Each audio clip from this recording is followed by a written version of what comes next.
તમારી કોઈ એવી ઈચ્છા કરા કે તમારે રાજકારણમાં જવું છે?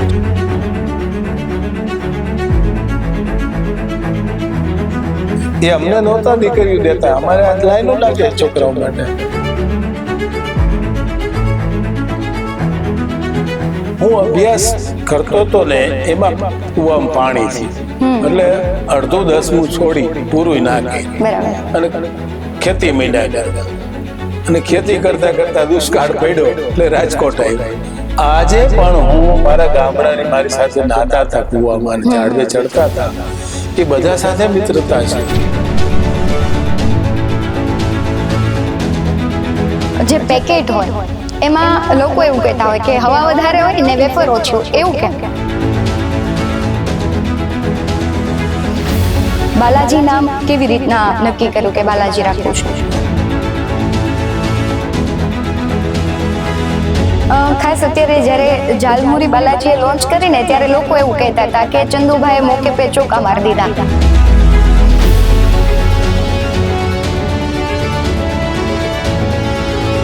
તો અમે એટલી બધી પબ્લિસિટી કરી દીધી છે કે અમારી 51 વર્ષમાં આ ઝાલમુરી જેવી કોઈ પબ્લિસિટી નથી કરી. એ મોદી સાહેબે તમે સોશિયલ મીડિયા થઈ અને કમસે કમ 200 કરોડની અમારી પબ્લિસિટી કરી દીધી.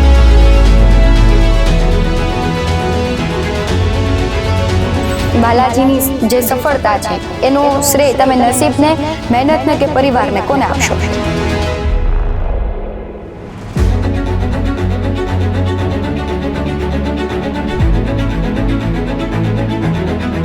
બાલાજીની પ્રોડક્ટ છે એમાંથી કંઈ પણ નીકળવું હોય તો વિવાદ થયો હોય એવું ક્યારે બન્યું છે? જ્યારે સામાન્ય વ્યક્તિના જીવનમાં સંઘર્ષ આવે છે ત્યારે લોકો છે એ ભાંગી પડતા હોય છે, પરંતુ એ સંઘર્ષને જે સાહસની સાથે એક એવી મજબૂત જો ઇમારત બાંધવામાં આવે તો તમે સફળતા સુધી ચોક્કસથી પહોંચી શકો. એમાં પણ જ્યારે ગુજરાતીઓની વાત કરવામાં આવતી હોય છે ત્યારે કોઈ પણ ક્ષેત્ર હોય ગુજરાતીઓ અગ્રેસર રહેતા હોય છે. ગુજરાતને દેશનું જે નામ છે અને ડંકો છે વિશ્વમાં વાગતો હોય છે. જ્યારે ગુજરાતીઓની વાત કરવામાં આવે ને ત્યારે તેમના શોખની વાત પણ પહેલા કરવામાં આવે. એમાં પણ ગુજરાતીઓ ખાણીપીણીના ખૂબ શોખીન હોય. જ્યારે જમવા બેસે કે નાસ્તો કરવા બેસે ત્યારે સ્વીટ અને નમકીન તો તેમની થાળીમાં પીરસાય જ. અને જે આ નમકીન છે તેની સફર વિશે આજે વાત કરવી છે.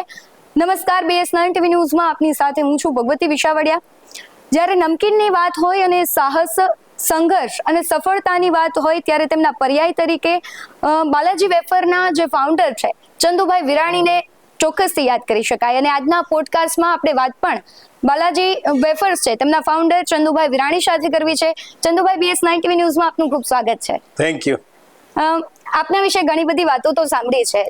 સાહસથી સંઘર્ષ સુધીની સફળતા અને જે સીડીઓ છે એ આખી જર્નીમાં ઘણા બધા ઉતાર ચઢાવ આવે છે, પણ તમારા જે વ્યક્તિગત જીવન વિશે આજે જાણવું છે કે ચંદુભાઈ એક બાલાજીના ફાઉન્ડર સિવાય તેમનું સરળ વ્યક્તિત્વ અને જેનું બાળપણ છે એની શરૂઆત ક્યાંથી થઈ હતી?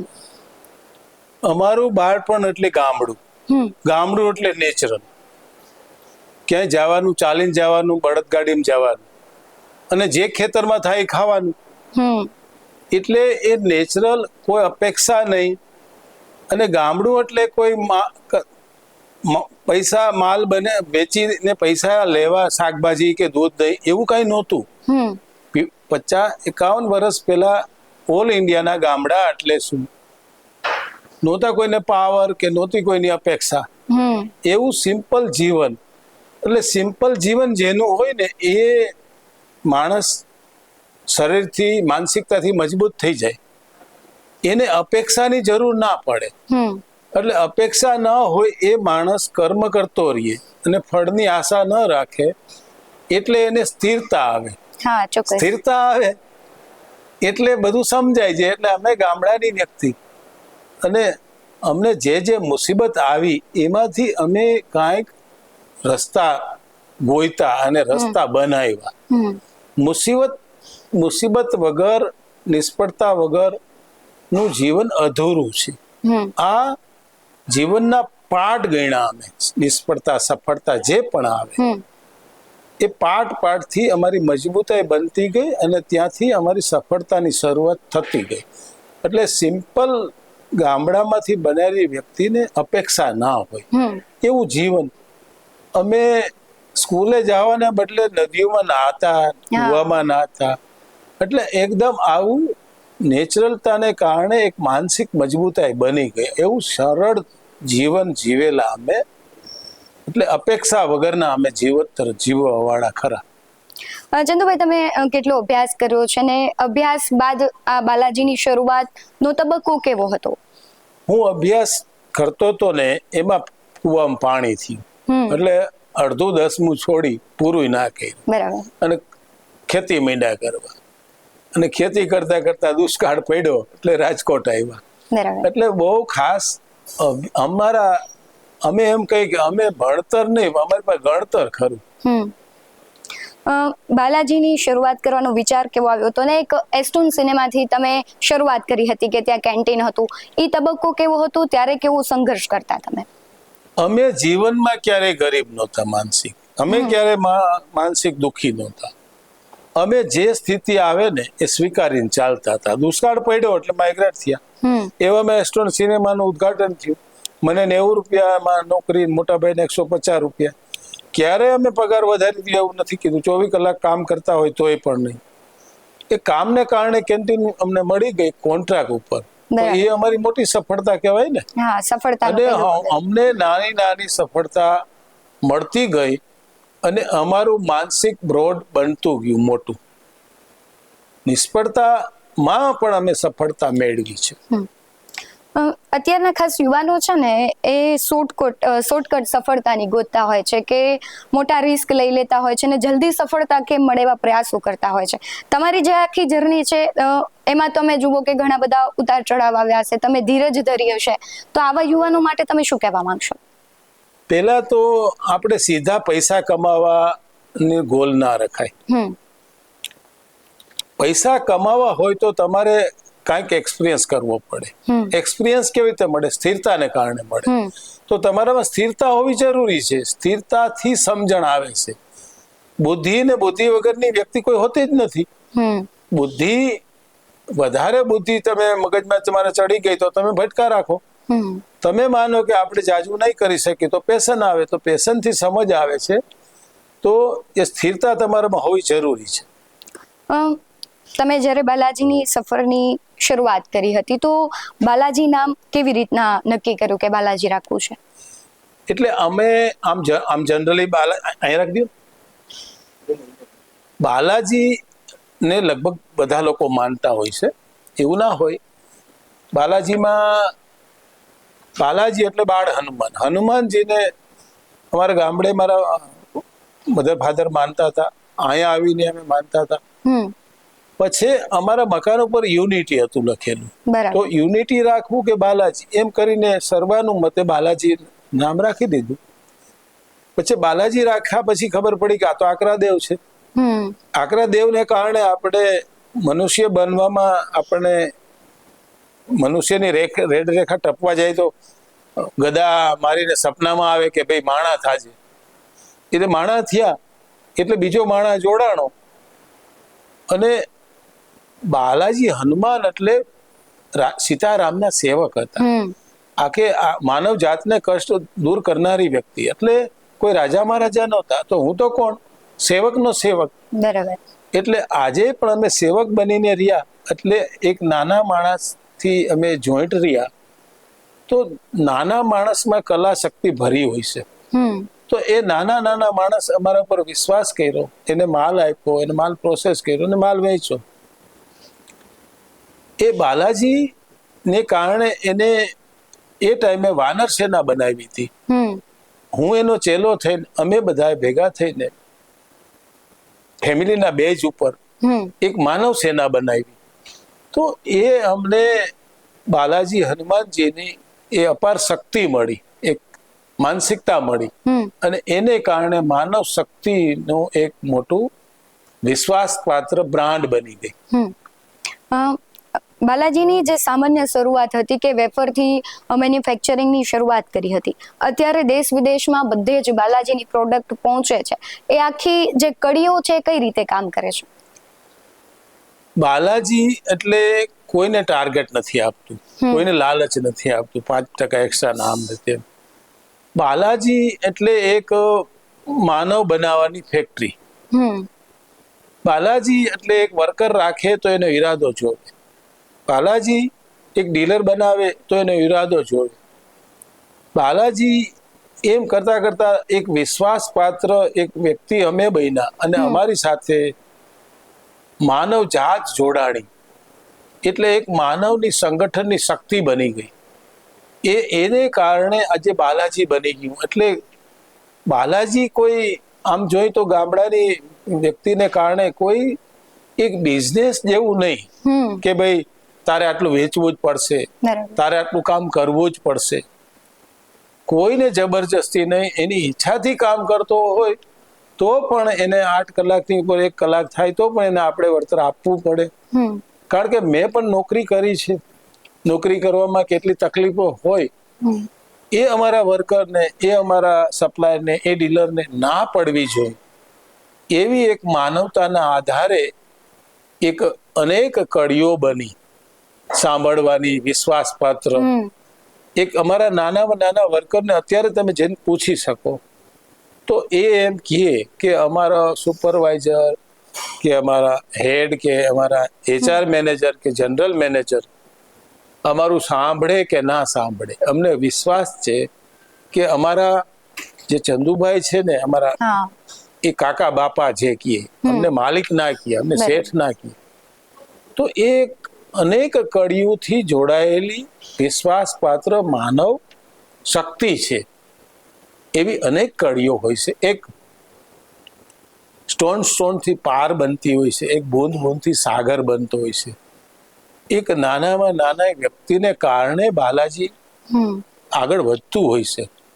કોના નસીબનું અમે ખાઈ રહ્યા છીએ એ અમને થોડી ખબર છે. અમારી સાથે કરોડો લોકો જોડાયેલા છે. એ કરોડો લોકો વિશ્વાસની કડીઓ બની અને જોડાયેલા છે. તમે જે વાત કરી કે તમારી સાથે ઘણા બધા લોકો જોડાયેલા છે અને એક પરિવારની જેમ બાલાજી અત્યારે કામ કરી રહ્યું છે. તમારા પરિવારનો સંઘર્ષથી લઈને સફળતા સુધીનો સહયોગ કેવો રહ્યો? કારણ કે પરિવારના લોકો જ્યારે જોડાયેલા હોય ત્યારે જ એક ઊંચાઈ પર આપણે પહોંચી શકીએ. પેલા તો આપણે કહીએ ને કે નવરો બેઠો નખો દ્વારે. અમારા ઘરમાં 4 ભાઈઓ અને 4 લેડીઝો હતા. તો ઘરમાં અમે સેન્ડવિચ બનાવતા, સેન્ડવિચ વેચીને સિનેમા વેફર તો પછી શરૂ કરી. અમારો પૈસાનો બેજ સેન્ડવિચનો સિનેમામાં 1 રૂપિયાની સેન્ડવિચ વેચી અને અમે બધું જાતે કરતા. ઘરમાં કોઈ કામ વાળાય નહીં, કોઈ પોતા કરવા વાળાય નહીં. અને એ બધાના એક કહેવાય ને એક સ્ટોન એક રૂપિયાની એક બેજ બનેલો છે. એ ટાઈમે સમજો કે 5 લાખ રૂપિયા હોય તો એક ફેક્ટરી બની જતી હતી. તો એ બધા અમારી પાસે એક શક્તિ હતી. બધા લોકો કમાતા હતા. મારા 2 બહેનો હતા, 4 વહુ હતા, 4 ભાઈઓ હતા, મધર હતા મારા. એ બધા લોકો એક સાથે કામ કરતા હતા. એટલે સમૂહની અંદર કામ કરતા હોય ને તો કામનો થાક પણ ન લાગે. એટલે એ આમ જોઈને તો ફેમિલીને જોડવું એ આપણા કર્મના ફળ કહેવાય. બાકી ફેમિલીને જોડવું તો બધાને ખબર હોય કે મહાભારત થયેલા છે ભારતના હિસ્ટ્રીમાં. તો આપણે સમજીને જ ચાલવાનું કે આપણા ફેમિલી સાથે થોડું અનબન થાય, મતભેદ થાય, મનભેદ થાય, પણ મતભેદ ન થવા જોઈએ. એટલે એને અમને જાળવવામાં અમારા પૂર્વજોના અમને કર્મ આડા આવ્યા છે ને ફેમિલીને જાળવવું મને પણ ખબર છે અઘરું છે. તો બધા એક દરેક વ્યક્તિઓના હાથનો સાથ છે આ બાલાજી. પરિવારની સાથે જે આખો અત્યારે બાલાજી વેફર છે એ અલગ અલગ યુનિટમાં કામ કરી રહી છે. શરૂઆતમાં બાલાજી વેફર સિવાય કઈ પ્રોડક્ટ બનાવતા અને સૌથી હિટ તો અત્યારે બાલાજીની વેફર કે ગમે ત્યાં ટ્રાવેલિંગમાં જઈએ તો આપને એવી ઈચ્છા થાય કે ભાઈ બાલાજીની પ્રોડક્ટ આપણે ખાઈએ. એટલે એક વિશ્વાસ પણ લોકોનો જોડાયેલો છે. એ વિશ્વાસ અને આખી સફરની તમે કહો કે નાની નાની વસ્તુ માટે આપણે ધ્યાન રાખવું પડતું હોય છે. આટલા બધા યુનિટ કામ કરતા હોય છે એટલે સેફટીથી લઈને ક્લીનનેસનું પણ ધ્યાન રાખવું પડતું હોય છે. અત્યારે એના માટે કોઈ ખાસ નિયમો ખરા? દેખો, નિયમો તો હોવા જોઈએ. દાખલા તરીકે તમે અંદર જાઓ તો બે ગેટ આવશે જેથી કરીને કોઈ નાની જીવાત ના જઈ શકે. 2માં એર કટર હોય અને તમારે અંદર જવું હોય તો હાથ ધોઈને જવાના, એવી રીતની વ્યવસ્થા હોય છે. બહારથી ક્યાંય આવી ન શકે એવું બધું પેક હોય છે. એને કારણે અમે આખું ફેક્ટરી એસી કરી નાખ્યું છે. અને ફૂડના અમારી પાસે 51 વર્ષના એક્સપિરિયન્સને કારણે પરચેસ માઇક્રો લેબોરેટરી થતું હોય, પ્રોસેસ એક સેકન્ડમાં વધારે ન રહીએ, ઓછું ન રહીએ, એક એમાં પેરામીટર ઓટોમેટિક તમે જોઈ શકો, એમાં મોઇસ્ચર કેટલું છે, કેટલું ઓઇલ છે, કેટલું આ છે તે છે, કેટલો મસાલો જાય છે. આવા બધા આજે પેલા આપણે એમને જોતા હતા, આજે બધા એવા ટેકનોલોજીમાં આવી ગયું છે. તો એક ટેકનોલોજીને કારણે હું તમને એમ કહું કે ક્યાંય આપણે ઘરમાં ભજીયા મરચાના કે બનાવીએ બટાકાના તો હાથ બગડે ને.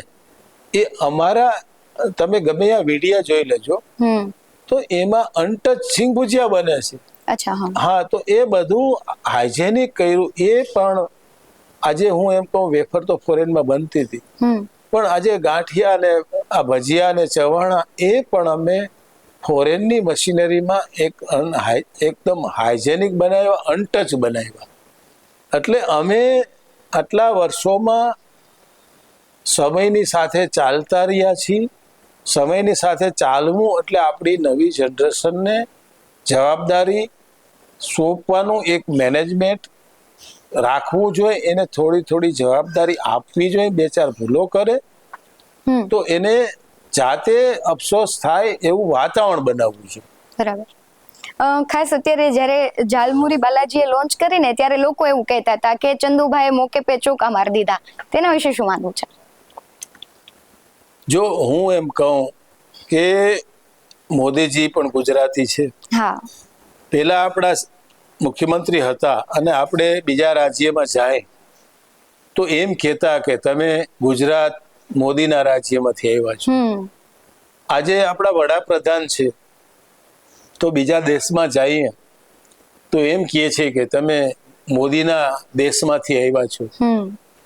તો સાચા અર્થમાં એક ગુજરાતી એવા બ્રાન્ડ એમ્બેસેડર છે આપણા વર્લ્ડના કે એનાથી કોઈ મોટા બ્રાન્ડ એમ્બેસેડર નથી. તો એ ગુજરાતી આટલું એનું નામ કર્યું છે તો એના ટેકા ઉપરથી એ જો આમ જાય બંગાળમાં અને ઝાલમુડી ખાય તો ઝાલમુડી એટલે સેવ મમરા. આમ તો આપણે બંગાળમાં ઝાલમુડી કહીએ, તો અમે બનાવતા હતા. અમે એક ડિઝાઇન ફેરવી નાખી અઠવાડિયામાં અને અમે સાચા અર્થમાં ગુજરાતી જે મોકે પે ચોકા મારે એવું કામ કરી દીધું. અને પછી તો આજે તમારા જેવા 200-500 લોકોએ અમને બહુ ઊંચાઈ ઉપર લાવ્યા. આ તમારા કારણે બધું થયું. તો તમે અમારી પાસે આવો એવી વ્યક્તિત્વ તો અમારે બનવું પડે સાચા ગુજરાતી તરીકે. તો આ તમે એટલી બધી પબ્લિસિટી કરી દીધી છે કે અમારી 51 વર્ષમાં આ ઝાલમુડી જેવી કોઈ પબ્લિસિટી નથી કરી. એ મોદી સાહેબે તમે સોશિયલ મીડિયા થઈ અને કમસે કમ 200 કરોડની અમારી પબ્લિસિટી કરી દીધી. શરૂઆતી તબક્કો હતો જ્યારે બાલાજી વેફરની શરૂઆત તમે કરી ત્યારે એડવર્ટાઇઝમેન્ટ જેવું કશું કર્યું હતું? એડવર્ટાઇઝિંગ કરતા એવું કે એને લાઇટ બોર્ડ મારી દેવાનું, સાઈડમાં દિવાલ પેન્ટિંગ કરી દેવાની. પણ અમે જે કરવું પડે એ અમારા વિચારો હતા. ગમે એ કરતા ખરા, બેઠા ન રહેતા. એ કોઈ કસ્ટમર ના લે તો એને કેમ લેતો કરવું ત્યાં સુધીની અમારી માનસિકતા હતી. બધું કરી ચૂકવાનું. કસ્ટમર માટે અમે ભગવાન છે એ પૂજાથી વિશેષ અમારી અંદરથી માનસિકતા હતી. તો જે પણ કરવું પડે અમે કરતા. તમે કીધું કે જ્યારે તમે શરૂઆતી તબક્કામાં નોકરી કરતા ત્યારે કેવો અનુભવ હતો ને જ્યારે તમે બાલાજી વેફર લોન્ચ કરી કે શરૂઆત કરી એ અનુભવો કેવા રહ્યા? કારણ કે આપણે નોકરી કરતા હોય ત્યારે આપણે ઘણા બધા એવા અનુભવો થતા હોય કે આપણે જ્યારે પોતાનું કરીએ ત્યારે એ બધા ચેન્જ લાવીએ. જો નોકરી કરતા ત્યારે જે તકલીફ પડતી એમાંથી આપણે એક્સપિરિયન્સ આવ્યો કે બીજા ના પડવી જોઈએ. આપણે નોકરી કરતા આજે મારા સેટ બધા છે. હું આખું સિનેમા દોરી દઉં. મારી તો કેન્ટીનમાં નોકરી હતી. તો નોકરી 90 રૂપિયામાં અમે આખું સિનેમા ખરીદી લીધું, પિતાજીનું બનાવી લીધું હતું. એવી અમારી એની સાથે આત્મીયતા હતી. એટલે એક પૂરતું આજ સિનેમા પાડી નાખ્યું હોય ને 25 વર્ષ થયા હશે છતાં એક વસ્તુ હું ડ્રોઈંગમાં બનાવી દઉં આજે. તો એ અમારી કર્મની નીતિ હતી. કર્મ ઇઝ ધર્મ. કર્મ કરો ને એનું ફળ મળે, ઉપરવાળાના ચોપડા બધું લખાતું જ હોય છે. પણ અમે કર્મની સાથે અમે ક્યારે ફળની આશા નહોતી રાખી. અમારા શેઠની પાસે ક્યારેય પણ અમે ડિમાન્ડ કર્યું હોય એવી એક શબ્દ ક્યાંય જોવા ના મળે. તો એ અમારા સિનેમા પોતાનું માની લીધું અને થઈ ગયું ગણી શકાય એમ. જ્યારે એસ્ટોન સિનેમા બંધ થયું ત્યારે તમને કેટલું દુઃખ થતું? બહુ દુઃખ થયું. મોટા શેઠ સાથે મળવાનું થયું ને 2-3 વર્ષ પછી મેં કીધું મોટા સાથે નાના સાથે મોટી વાત કરું છું. મેં કાકા આ સિનેમા તમારે વેચવાની જરૂર નથી. મને કીધું તો હું પૈસા આપત બધાને. એ કે આ નહોતા બધા રહેતા, પાર્ટનર હતા ને એને નીકળી જવું હતું. એક તમારી આઈડેન્ટિટી હતી એવું કીધું મેં. દુઃખ તો થાય ને. અમારો પ્રથમ પગથિયું છે એ. દુઃખ તો થાય પણ અમારા હાથમાં નહોતું. અમારો કોઈ હિસ્સો નહોતો એમાં, પાવર નહોતો અમારા ડિસિઝનમાં એમાં કઈ. એ તો અમને ખાલી કર્મનો અમારું ઘર હતું. જેટલું સરળ વ્યક્તિત્વ દેખાય છે એટલું જ તમે જ્યારે શરૂઆતી તબક્કામાં તમારા મિત્રો હોય કે જૂના ભાઈબંધ દોસ્તાર હોય, બિઝનેસ પાર્ટનર હોય, એ અત્યારે મળે છે તો કેવું લાગે છે તમને? આજે પણ હું મારા ગામડાની મારી સાથે નાતા હતા, કુવામાં ઝાડવે ચડતા હતા, એ બધા સાથે મિત્રતા છે. એક મિત્ર તો ધારેની બાજુમાં વયા ગયા, એનો નંબર હતો. તો હું ત્યાં ગયો ને તો એકદમ સાધારણ સ્થિતિ. એને પૈસા પણ આપ્યા, એના 2 દીકરા દીકરીઓને 1 મહિનાના હોસ્પિટલના ખર્ચા પણ આપ્યા, એની વાઈફને ની રિપ્લેશન 57 હતા એટલે સરકારનું તો એ પણ આપ્યા. તો હું સામેથી એને કહું, એ માગે નહીં મારી પાસે કોઈ. જરૂર પડે, આપણે ખ્યાલ પડે તો આપણે જે કઈ. અને એ મને પણ આજે તારીખે તમે કઈ ના બોલાવે. આટલી હેલ્પ કર્યા પછી પણ મને તુકારે જ બોલાવે. એવી એ ગાઢ મિત્રતા છે. એ જૂની વ્યક્તિ સાથે જે મળીએ ને એની ઓરા કઈક અલગ હોય, એના વાઇબ્રેશન અલગ હોય. એ પણ છે. ત્યાર પછી સિનેમાની સાથે મારી સાથે નોકરી કરી એ પણ ઘણા બધા છે. એમાંથી એક ભાઈ છે સામે, ચંદુભાઈ મુખવાસવાળા કઈ કરે, ઢેકડી રાખતા, એને સેન્ડવિચની 2 દુકાનો કરતી હતી. તો એક માણસાઈ કહેવાય ને, સાચા જીવવાનો આનંદ શેમાં આવે? આપણને કોક 2 સારા નામથી બોલાવે ને તો એનો એક આપણને ઈગો હોય, એની એક માનસિકતા હોય, એનું એક બળ હોય છે. એ જીવવાની મજા હોય છે. ચંદુભાઈ નામ ખાસ કોઈ શોખ ખરા? શોખ તો એમ કે મારો પહેલો એ કે ફેમિલીને એક બેઝ બનાવવો છે. બીજો શોખ કે અહીંયા હોઉં તો હું અહીંયા જીવું, ઘરે જાઉં તો બાળકો સાથે જીવું, અને અહીંથી બહાર છે અત્યારે હું તમારી સાથે છું તો હું પૂરેપૂરો એફોર્ટ તમારી સાથે જ આપું, બીજું બધું ભૂલી જાઉં. એટલે હું બધામાંથી આનંદ લઈ શકું એમ, એવી વ્યક્તિ ખરી. પણ મારો પર્સનલ શોખ એટલે નેચરલ એમ. તમે જે કીધું કે બાળકો સાથે, તમે ફેમિલી સાથે, ક્યારે એવું થયું કે બાળકોએ કીધું હોય કે તમારા હાથની વેફર ખાવી છે તો તમે બનાવેલી છે મેં? હા, એ ક્યાંક વિડીયો પાસે છે, જયભાઈ પાસે કદાચ મળી જશે. બનાવી અને મને લાગતી નહોતી સારી બનશે. એવી વેફર બની કે તમે જોતા જ લાગશે કે ના તો જબર. હાથે બટાકાની છાલ ઉતારી, હાથે ખમણા અને આમ તળ્યા. એટલે આ તો અમારા નસે નસમાં છે. આ બિઝનેસ નથી, અમારું જીવન છે. તમે 10 કંપનીના પ્રોડક્ટ લઈ અને રાખો તોડીને, અને એમાં મારું રાખો તો હું કહી દઈશ આ બાલાજીની પ્રોડક્ટ છે. પછી વેફર હોય કે સેવ હોય કે સિંગ ભુજિયા હોય કે ચવાણા હોય, એટલા અમારા આ હાર્ડમાં છે. કારણ કે 51 વર્ષ થયા અમને આમાં. આ બિઝનેસ હતો જ નહીં.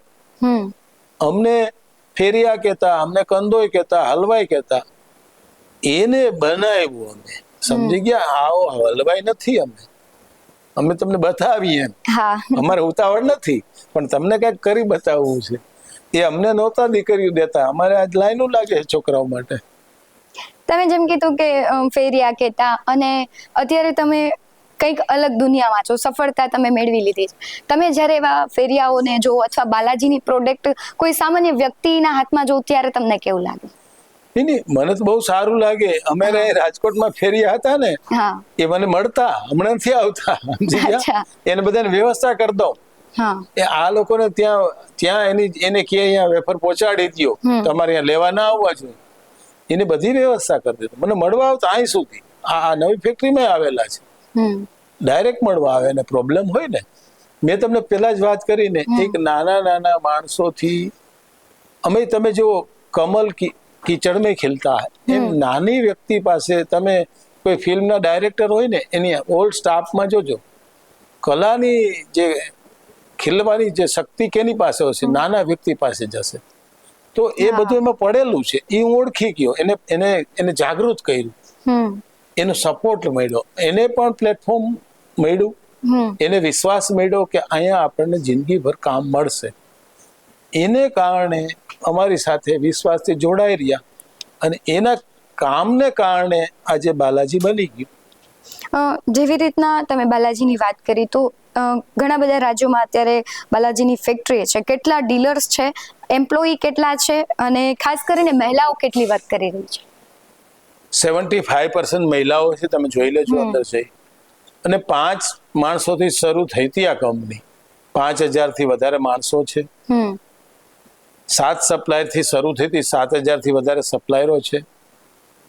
અને જે માલ બને છે બધો, એ વેચવા વાળા 8 થી વધારે સોલ ડિસ્ટ્રીબ્યુટર છે. એની પાસે 600 ટ્રકો છે. એ ટ્રકો ભરી અને 15 થી 20 રાજ્યોમાં ડિલિવરી કરે છે.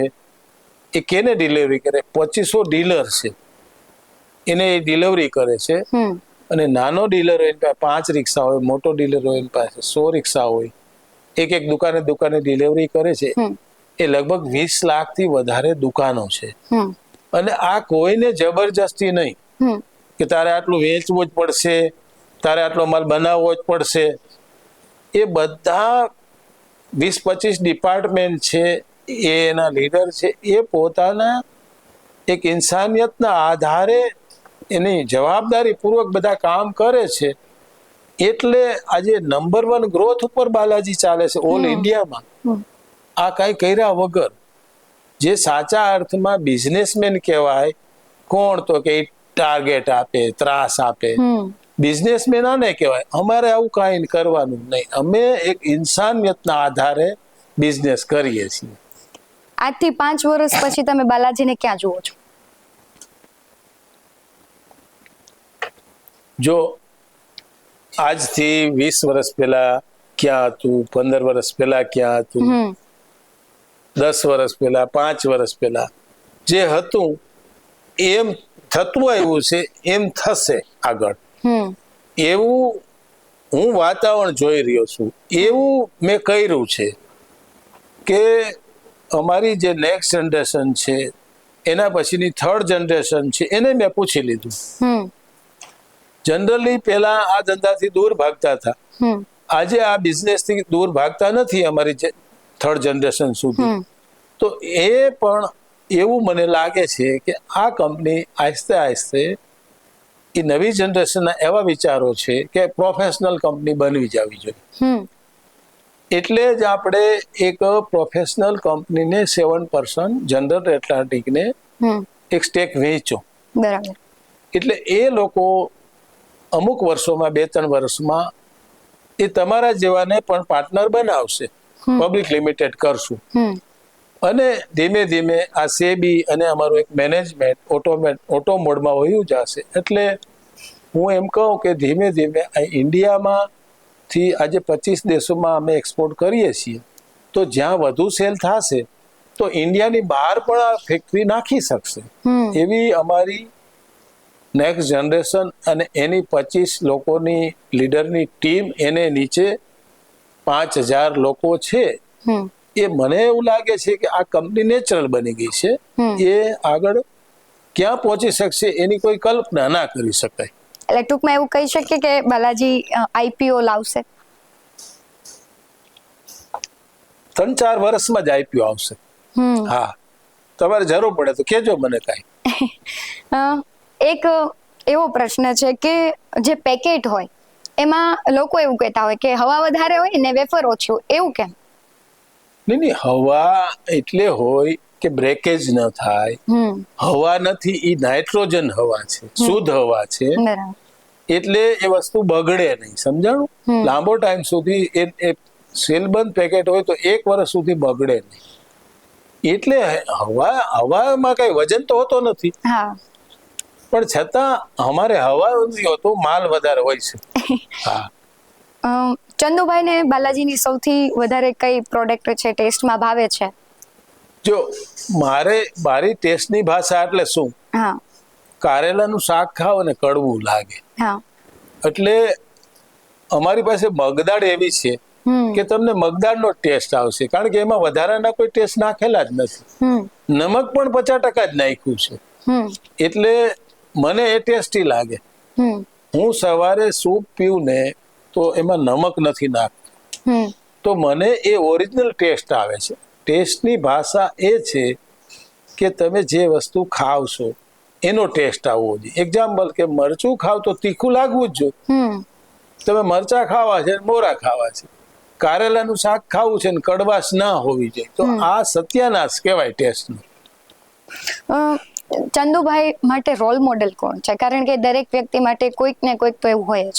પેલા મારા દાદા, મારા મધર, મારા ફાધર, મારા દાદી, અને હું દરેક ધર્મમાંથી કંઈક શીખું છું. મારો ધર્મ વૈષ્ણવ ધર્મ છે, પણ મેં સ્વામિનારાયણ ધર્મ BAPS સ્વામિનારાયણમાંથી મંદિરે જાવ કે ન જાવ પણ એનું મેનેજમેન્ટ વર્લ્ડમાં નંબર 1 હોઈ શકે એવું મને લાગે છે. રાઈટ. એટલે એમાંથી હું વધારે શીખો મેનેજમેન્ટ. આમ આધ્યાત્મની જ્યારે વાત આવે અને સેવાકીય પ્રવૃત્તિ પણ તમે ઘણી બધી કરતા હોવ છો, અંદરથી ક્યારેક એવું થાય કે આટલું બધું સંભાળતા હોય તો કંઈક મિસ થાય છે, એવું ક્યારે અફસોસ કે અણગમો લાગે છે? નહીં, જો મિસ તો થવાનું છે કાંઈક. અમે કઈ અમારી પ્રોડક્ટ 100% નથી એવું અમે માનીએ છીએ. એમ કાંઈ આપણે પૂરા તો થવાના જ નથી ક્યારેય. આપણે અધૂરા રહીએ તો વધુ કામ કરીએ ને. તો આજે મેં તમે જોયું આવીને ક્યાં ગયો, જે સ્કૂલ વાળા હતા કે તમે ઓડિટોરિયમ જુઓ, ઓનલી સ્કૂલો માટે જ આ રાખેલું છે, કોલેજો માટે. મેં 25 વર્ષમાં લગભગ 8 લાખ સ્ટુડન્ટોને આઈને બોલાવી, એની પાછળ 4-5 માણસો રાખ્યા, એને હું પોતે સમજાવવા જાઉં. તો એટલે તમને હું કહું કે રાજકોટમાં અહીંયા 10-12 કંપની નમકીનની છે, તો અમદાવાદમાં 12 ચોખ્ખું 48 કંપની હોવી જોઈએ, તો અહીંયા કોઈ નથી, મને નથી લાગતું.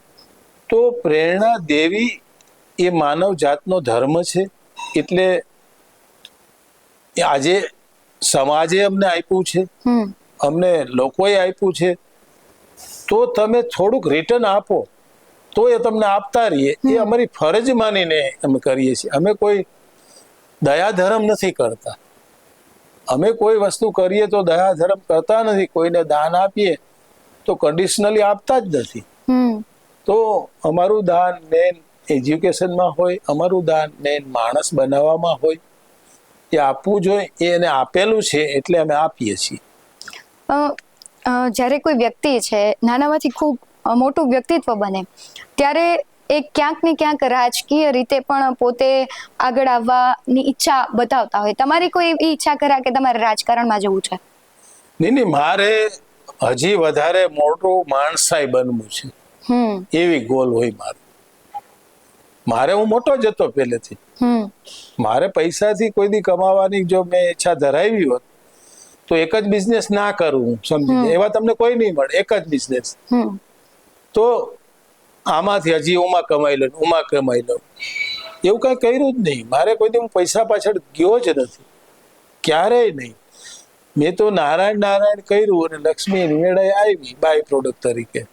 એટલે એક જ બિઝનેસ કર્યો અને મેં એ બિઝનેસ નહીં, એમાં મેં આનંદ કર્યો. સમજી ગયા? એટલે હું બધા દિવસ આવું છું, અને એ મારા માટે કામ નથી, એ જીવન છે. બિઝનેસ સાથે છે ને ચંદુભાઈ ઘણા બધા લોકો જોડાયેલા હોય, જેમ તમે વાત કરી કે ખેડૂતો જોડાયેલા હોય.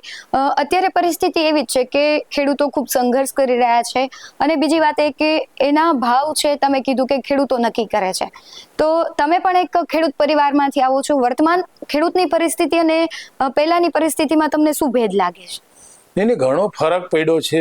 પહેલાનો ખેડૂત હતો એ અમે 5 પૈસા ખરીદ શક્તિ હતી અમારી, બહુ તો 10 પૈસા થઈ 50 વર્ષ પહેલા. ખરીદ શક્તિ હતી જ નહીં કોઈ પાસે, માંડ બધું ભેગું કરતા. અત્યારે ખેતીમાં ટેકનોલોજી આવી ગઈ છે, પણ ખેતી હોય કે નાનો બિઝનેસ હોય, એ બેયની તકલીફો તો ખરી. હું એવું માનું છું, મેં ખેતી કરેલી છે, કમસે કમ 200-500 એકર ખેતી હોય ને, તો સાચા અર્થમાં એક બિઝનેસ તરીકે, એક કોર્પોરેટ તરીકે એ બિઝનેસની જેમ સારું કંઈક કરી શકીએ. જેમ નાની નાની દુકાનો હોય ને એક મોટો મોલ હોય, એમ આજે ખેડૂતને ઘણું સારું છે, પણ મહેનત નો ડાઉટ ઘણી છે. એની સામે શું છે, એ લોકોને શુદ્ધતા તો મળે છે, હવા તો ચોખ્ખી મળે છે, પાણી તો ચોખ્ખું મળે છે. સિટીમાં સુખી થવામાં વધારે દુઃખી થાય છે માણસો. સાચી વાત છે. પણ આપણી સરકાર અને આપણે બધા મળી અને ગામડામાં જો થોડીક સુવિધા આપશું ને, તો સાચા અર્થમાં સ્વર્ગ ગામડામાં છે. તમે નેધરલેન્ડ, હોલેન્ડમાં જઈને જોજો, વધુ રૂપિયાવાળા ક્યાં રહીએ છે? ગામડામાં રહીએ છે. ગામડું એટલે એક સાચા અર્થમાં નેચરલ જીવન છે. આજે માણસ ફાર્મમાં કેમ રહેવા જાય છે? કારણ કે એ ગ્રામ્ય જીવન જેવું છે. એટલે જેટલું ભાગદોડ વધારે છે, એટલી તો માણસને વધારે સ્ટ્રેસ પણ છે. એટલે સાચા અર્થમાં એક ગામડા તરફ એક વખત દુનિયા ગોળ છે, એક ટાઈમ તો આવશે જ. એટલે આજે અમે ગામડાના ખેડૂતો સાથે જોડાયેલા છીએ. એના સમસ્યાના સમાધાન કરવા માટે અમે એની સાથે હોઈએ છીએ. દરેક ખેડૂને વધારે અમારે ગુજરાતમાંથી, નોર્થ ગુજરાતમાંથી બટાકા આવે છે. નોર્થ ગુજરાતના કોઈ પણ ખેડૂતને પૂછો તો મારું નામ એના સુધી પહોંચી તો ગયું જ હશે. એટલે અમે એક મોદી સાહેબની જેમ એક છેવાડાનો વર્કર હોય કે છેવાડાનો કિસાન હોય, સપ્લાયર હોય કે ડીલર હોય, એ કોઈ પણ તમે મળો ને, એટલે એની પાસેથી એવા જવાબ મળશે. એટલે સ્વાભાવિક છે, એનું નામ કહેવાય માણસ. માણસ છે એ ગમે તે મોટામાં મોટો મહાકાય શક્તિ જાનવર હોય તો એને સાથીદાર બનાવી શકે છે. તો એક માણસને માણસ ન બનાવી શકે, તો એક નાના માણસને જોડવા એ મોટી માનવતાનું કામ છે. તમે જે પ્રમાણે પ્રદૂષણની ને વાત કરી કે અત્યારે વર્તમાનમાં પણ આપણે જોઈએ કે હવા પણ હવે ધીમે ધીમે પ્રદૂષિત થતી જાય છે. સાથે ટેકનોલોજી આવી છે, પણ ક્યાંક ભેળસેળ ને બધું વધ્યું છે. ક્યારે એવી ઘટના બની છે કે ભેળસેળ કે એવું થયું હોય, અથવા બાલાજીની પ્રોડક્ટ છે એમાંથી કંઈ પણ નીકળવું હોય તો વિવાદ થયો હોય, એવું ક્યારે બન્યું છે? નહીં, વિવાદ તો થાય, નીકળવું હોય કે ના નીકળવું હોય, વિવાદ કરવો એ લોકોનું કામ છે. અને કદાચ અમે એમાં કામ કરતા એની ભૂલો થાય. આપણે ઘરે રસોઈ કરતા હોય તો એમાં નથી આવતું કઈ. તો અમારે એવો વિવાદ તો ન જ હોય કે અમને કોઈ કોર્ટ ઠપકો આપે. એવો વિવાદ ન થાય એવા અમારા લાખ પ્રયત્ન હોય છે. એટલે નાના મોટા વિવાદ તો ઉભા જ કરેલા હોય લોકોના, અને એ વિવાદથી અમને કોઈ નેગેટિવ પબ્લિસિટી મળતી નથી, અમને કોઈ નેગેટિવ અસર થતી નથી. એ બધા અમારા કન્ઝ્યુમર સમજે છે.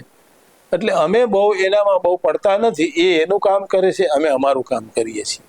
આવું બધું જેટલી ઊંચાઈ ઉપર જાવ ને, એટલે થોડી હવાના થપેડાય લાગે તમને, સ્વાભાવિક છે. અને તાપ તડકોય આવે અને સાયક્લોન આવે, આ બધું આવશે અને અમે સહન કરી લેશું.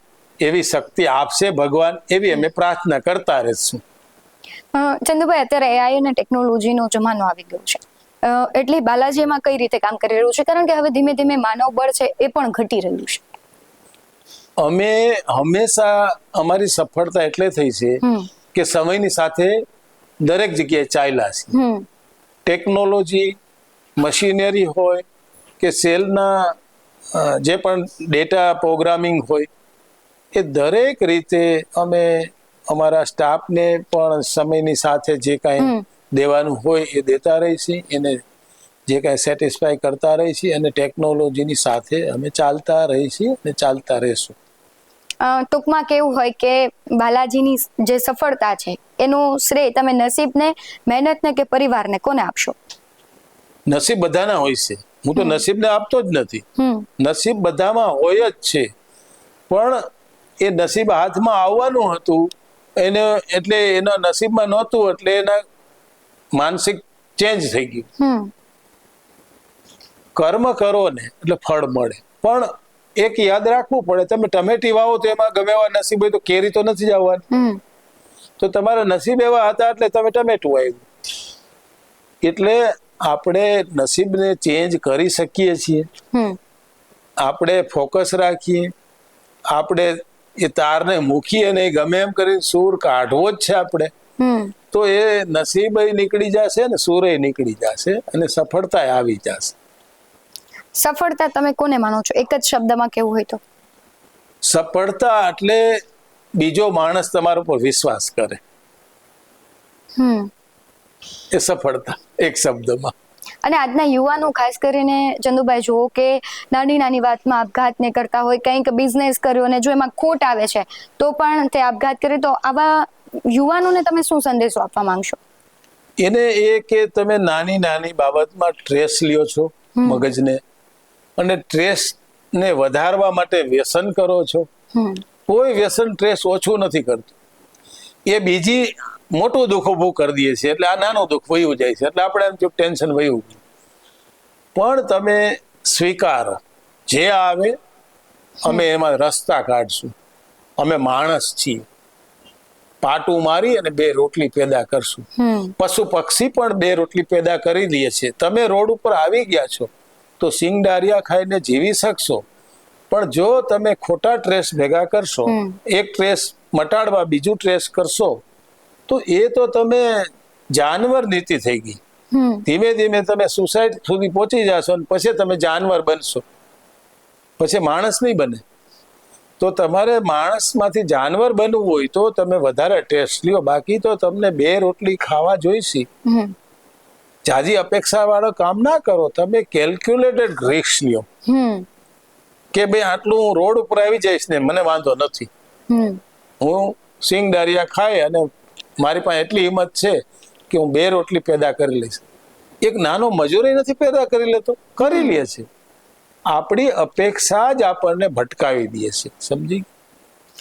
ચંદુભાઈ, છેલ્લો પ્રશ્ન એ પૂછવો છે કે તમે છે એ ઘણી વખત આપણે જોઈએ કે કોઈ પણ બિઝનેસમેન હોય એને સફળતા ન મળે તો એ નિરાશ થઈ જતા હોય છે અને દુઃખી થતા ઘણી વખત એવું પણ થાય કે છોડી દેતા હોય છે. તમે ક્યારેય જીવનમાં એવું અનુભવ્યું હતું કે નિષ્ફળતા મળી હોય તો તમને એવો નાસીપાસ થઈ જવાનો વિચાર આવ્યો હોય?